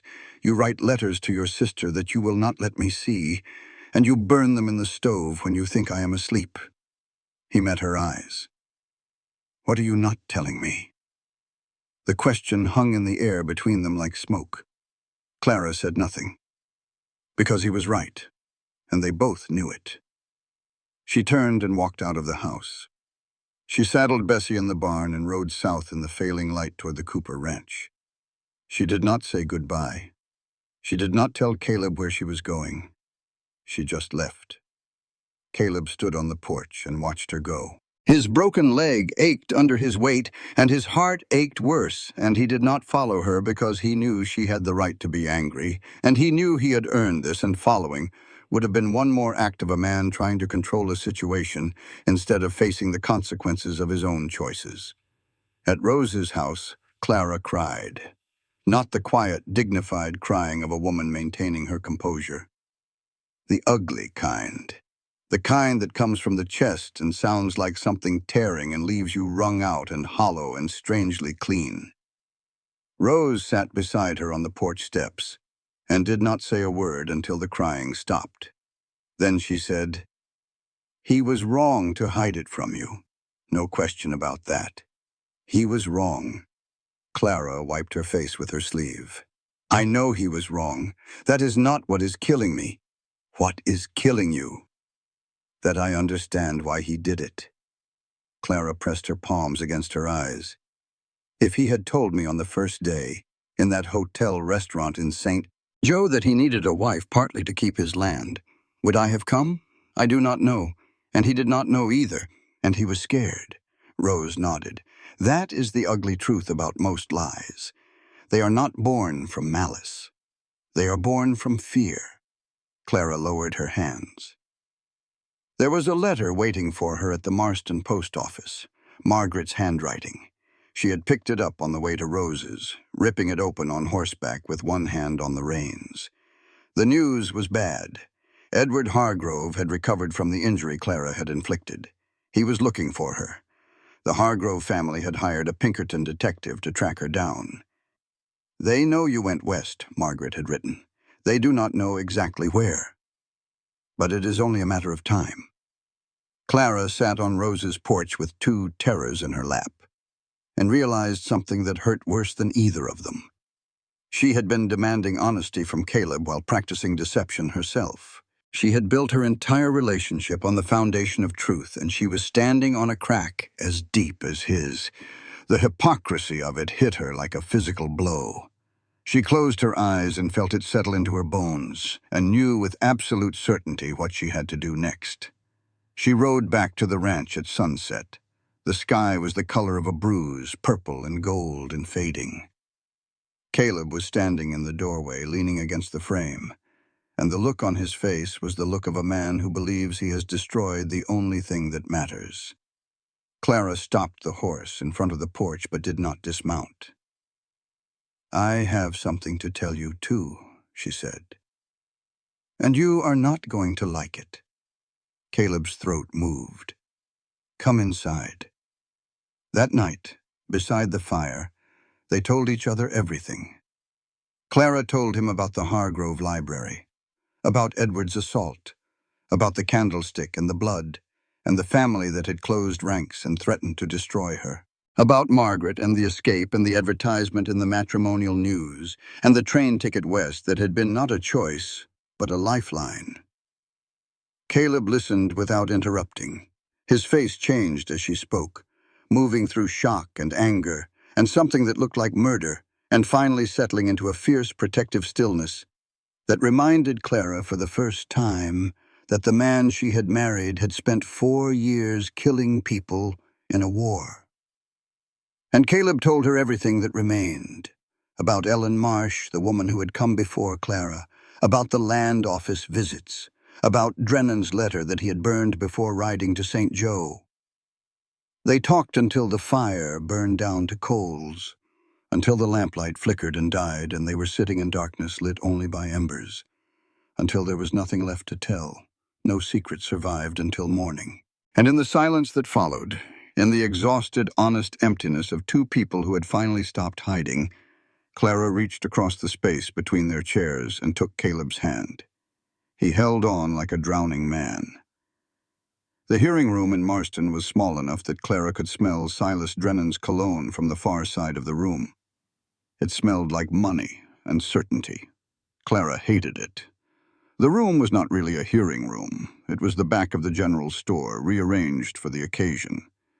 The judge's bench was a repurposed church pew.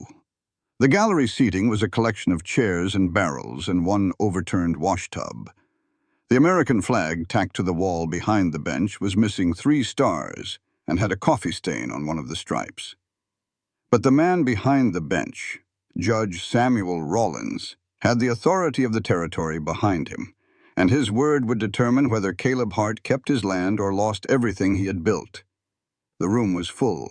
Word had spread through the valley the way word always spreads in small communities, through kitchen conversations and fence line meetings, and the quiet, determined network of people who understand that when one ranch falls, the others become easier targets. Rose and Tom Cooper sat in the second row. Jack Sterling leaned against the back wall with his arms crossed and his weathered face unreadable. A dozen other ranchers and townspeople filled the remaining spaces, watching with the focused attention of people who knew their own land might be next. Drennan had brought a lawyer from Cheyenne. The man was polished and expensively dressed and looked as out of place in this frontier courtroom as a crystal chandelier in a barn. His name was Abbott, and he spoke with the careful enunciation of someone who had practiced his arguments in a mirror. Abbott's case was simple and effective. Caleb Hart had lived alone on the Harts Creek property for 12 years. No wife, no children, no evidence of family establishment. The Homestead Act required continuous family habitation, and a bachelor operation, however well maintained, did not meet that standard. Furthermore, Hart had only married, and here Abbott paused for effect, a mail-order bride, weeks before the claim was contested. The timing suggested the marriage was a legal convenience designed to shore up a vulnerable claim. Caleb defended himself plainly. He had built the house, the barn, the corrals, cleared land, run cattle, improved the property continuously for 12 years, paid his taxes, maintained the road, contributed to the community. But the marriage argument made Judge Rawlins hesitate. The timeline was damning, and everyone in the room could see it. Then Clara stood up. She had not been called. She had not been invited. Women did not speak in frontier courtrooms in 1875. Judge Rawlins looked startled. Abbott objected. Drennan raised one eyebrow in what might have been surprise or might have been amusement. Clara spoke anyway. Your Honor, Mr. Drennan's attorney argues that our marriage is an arrangement of convenience. I would ask him this. What marriage does not begin with arrangement? Families introduce their children. Churches organize socials. Newspapers carry advertisements. How two people meet does not determine whether a marriage is real. What determines it is whether they stay. The room was silent. Clara kept her voice level and her spine straight and her hands steady at her sides. I came to Wyoming in May of this year. Since that day, I have planted a garden that is currently producing enough vegetables to feed this household through winter. I have sewn curtains for every window in the house.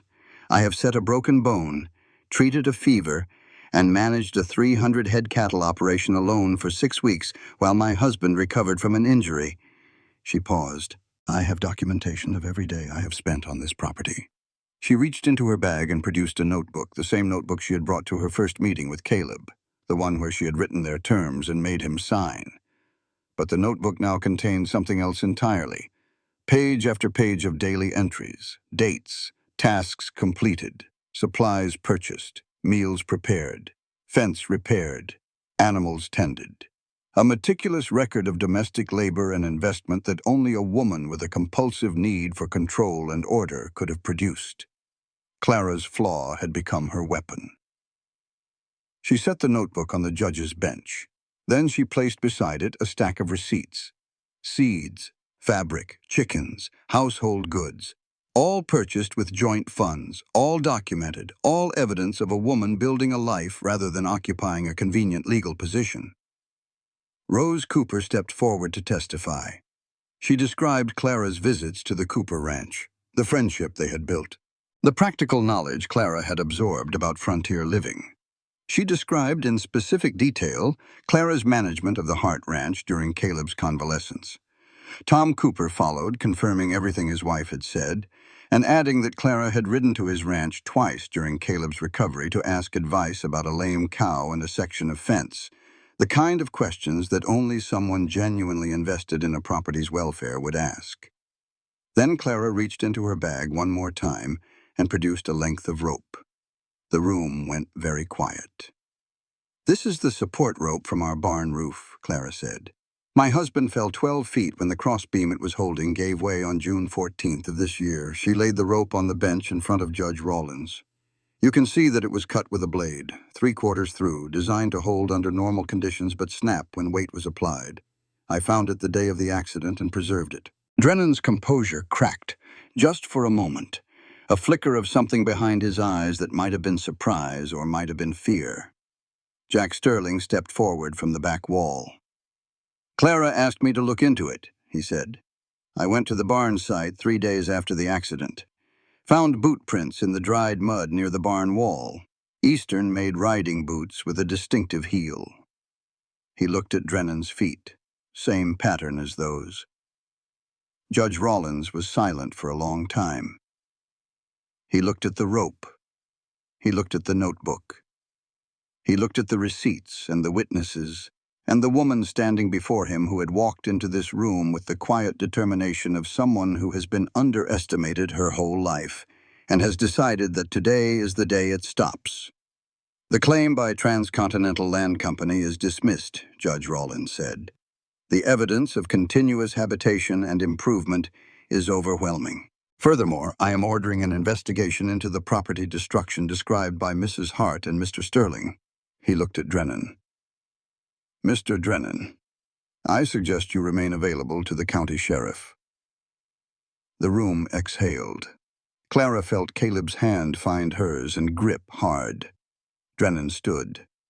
His face had regained its composure, but something behind his eyes had changed. The easy confidence was gone, replaced by something smaller and meaner. He walked toward the door, stopping briefly in front of Clara. "Well played, Mrs. Hart," he said quietly. "But I wonder, does your husband know why you really left Boston? I hear there are people looking for a Clara Whitmore out east." Clara looked at him. She did not flinch, did not blink, did not give him the satisfaction of even a flicker of fear. "My name is Clara Hart, and if you want to threaten me, you will have to try harder than a man in Boston already did." Drennan left. Outside the hearing room, Caleb pulled Clara aside. "What did he say about Boston?" "I already told you," Clara said, "about Edward Hargrove." Caleb looked at her for a long moment, then he nodded. "If he comes to Wyoming, he will have to come through me first." It was not a boast. It was a statement delivered in the flat voice of a man who had survived 4 years of war and knew exactly what violence looked like and had made his peace with it a long time ago. They rode home in the wagon, side by side on the bench, shoulder to shoulder. The Wind River Valley spread before them under the late afternoon light, the mountains catching the last gold of the sun, the creek winding silver through grass so green it looked like something from a dream. Clara looked at it, the valley she had come to as a refugee, the land she had worked with her own hands, the home she had defended with evidence and logic, and a piece of cut rope she had been carrying in her trunk for 6 weeks. "Caleb," she said, "I do not want separate rooms anymore." His hands on the reins went tight. The wagon slowed for half a beat and then picked back up. The horses kept walking. The valley kept stretching ahead of them. The sun kept setting. "All right," he said, and his voice cracked on the word in a way that Clara knew she would remember for the rest of her life. Their first night in the same bed, Clara lay awake and listened for the sounds she had learned to expect. The restless turning, the broken words, the war that still lived inside Caleb's sleep, surfacing in the dark hours like something from deep water. She heard nothing, just breathing, steady and slow and peaceful. Silence. She lay on her side with his arm across her waist and his chest warm against her back, and she listened to that silence and realized it was the most beautiful sound she had ever heard. Not the absence of pain, the presence of peace. Something had shifted inside him. Something had finally, after 12 years, been allowed to rest. Clara did not move.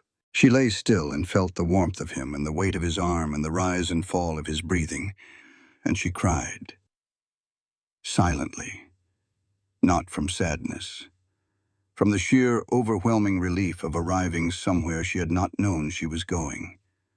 For the first time since the night in the Hargrove Library, she had woken up next to another person and felt safe. Not guarded, not braced, not calculating escape routes in her mind the way she had done every morning for 2 years. Safe.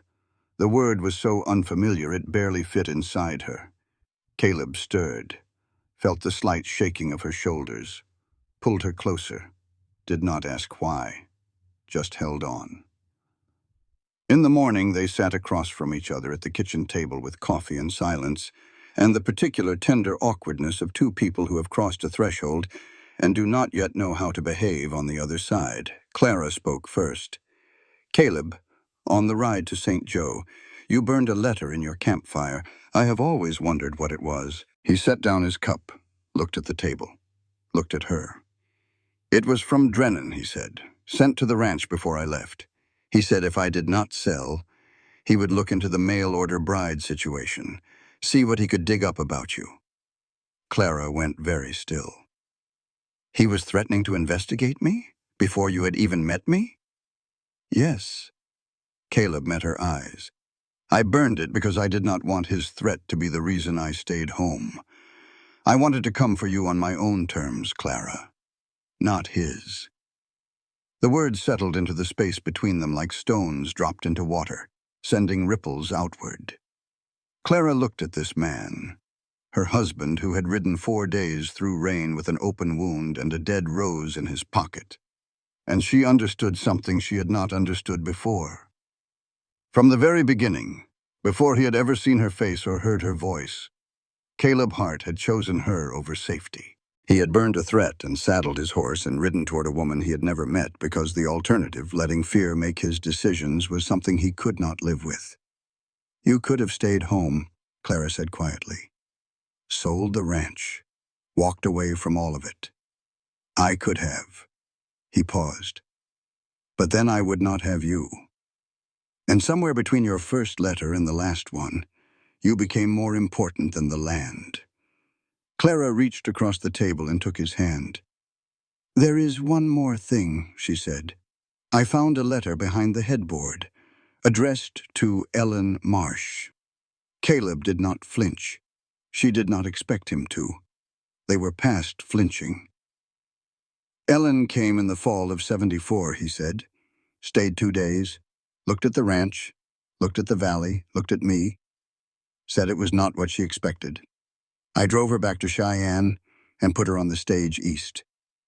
He paused and something complicated moved behind his eyes. I was relieved when she left. That scared me more than anything because it meant I was giving up. Then I showed up, Clara said. Then you showed up, and you did not leave after 2 days. You did not leave after 3 days on a train platform. You did not leave when I lied to you. Caleb turned her hand over in his, studying her palm the way a man studies a map of unfamiliar country. You are still here. I am still here. The months that followed moved with the rhythm of a life being built rather than merely survived. Summer deepened into fall, and fall sharpened into the first breath of winter, and Clara discovered that Wyoming's beauty did not diminish with the seasons, but merely changed its clothes. Gold aspens in October, the crystalline silence of the first snowfall. The way the mountains moved closer as the air cleared, standing like sentinels at the edge of a world that had become, impossibly and against all reasonable expectation, her home. Thomas Hart was born on a June morning the following year when the grass in the valley stood knee-high and Hart's Creek ran so clear you could count every stone on the bottom. Rose Cooper delivered him, competent and calm and bossy as always, while Caleb paced the porch outside with the focused intensity of a man trying to wear a groove in the floorboards. Jack Sterling sat beside him and pressed a whiskey bottle into his hand and said, "Drink. You look worse than you did at Antietam." When the baby cried, thin and outraged and perfect, Caleb put his face in his hands and wept. Not from sadness. From the tears of a man who had waited 12 years for something he had stopped believing was possible. He held his son for the first time with hands that had built a house and dug a well, and buried a wife and fought a war, and somehow, after all of that, were gentle enough to cradle a 7-pound infant without trembling. Almost without trembling. Clara lay in the bed and watched her husband hold their child and thought, I came to Wyoming looking for purpose. I found home. A month after Thomas was born, a letter arrived from Margaret. Clara opened it on the porch while the baby slept in the rocking chair Caleb had built during the winter, its wood sanded smooth and carved with a pattern of leaves along the back. The news was about Edward Hargrove. He had been arrested in New York for assaulting another woman. A 19-year-old tutor working for a family on Fifth Avenue. This time there were witnesses. This time the family could not close ranks fast enough. Edward Hargrove was sitting in the city jail awaiting trial. Clara's hands tightened on the letter until the paper tore at the corner.